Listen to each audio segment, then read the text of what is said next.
Aksi kontroversial dilakukan oleh pengacara Firdaus Oiwobo.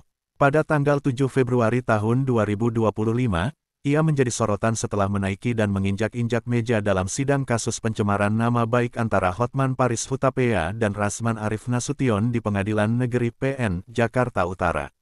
Insiden ini terjadi saat sidang memanas karena majelis hakim memutuskan untuk menggelar persidangan secara tertutup, memicu kemarahan terdakwa Rasman Arif. Dalam video yang beredar, Firdaus tampak naik ke meja di tengah kekacauan yang terjadi di ruang sidang.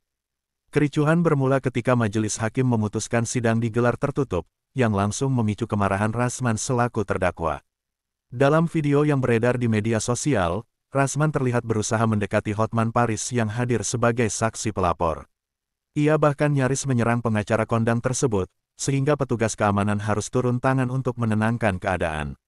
Di tengah ketegangan itu, Firdaus yang merupakan bagian dari tim hukum Rasman ikut tersulut emosi hingga menaiki meja, memperparah suasana ricuh dalam ruang sidang.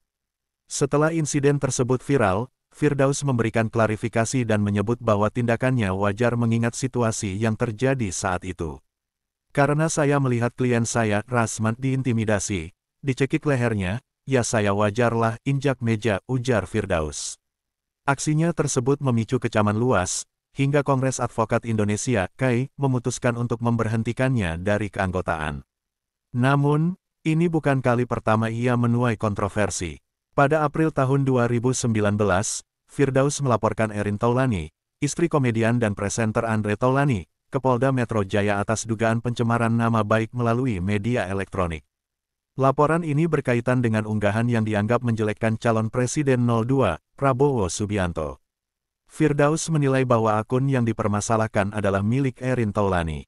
Firdaus Oiwobo juga sempat menjadi perhatian publik saat menantang Haji Faisal untuk melakukan tes DNA terhadap Galas Sky Andriansyah, anak dari mendiang Vanessa Angel dan Bibi Ardiansyah. Firdaus pada Januari tahun 2022 saat itu sebagai simpatisan Dodi Sudrajat, meragukan status Galas sebagai cucu Haji Faisal. Pernyataannya ini memicu kemarahan banyak pihak karena dianggap tidak menghormati keluarga korban kecelakaan tragis di Tol Jombang pada tanggal 4 November tahun 2021.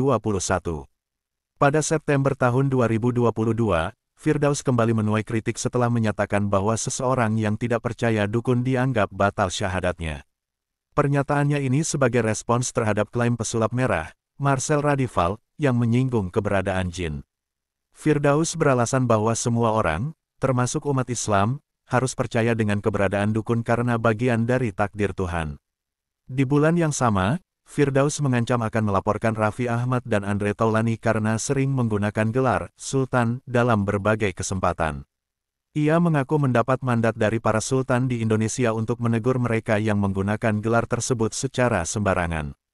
Pada November tahun 2024, Firdaus mendesak Polrestabes Surabaya untuk membebaskan Ivan Sugianto, seorang pria yang menjadi tersangka dalam kasus intimidasi terhadap siswa SMA. Ivan diketahui memaksa siswa untuk sujud dan menggonggong seperti anjing. Firdaus menilai kasus ini tergolong ringan dan mengkritik cara penangkapan Ivan yang menurutnya berlebihan, seolah-olah ia seorang teroris.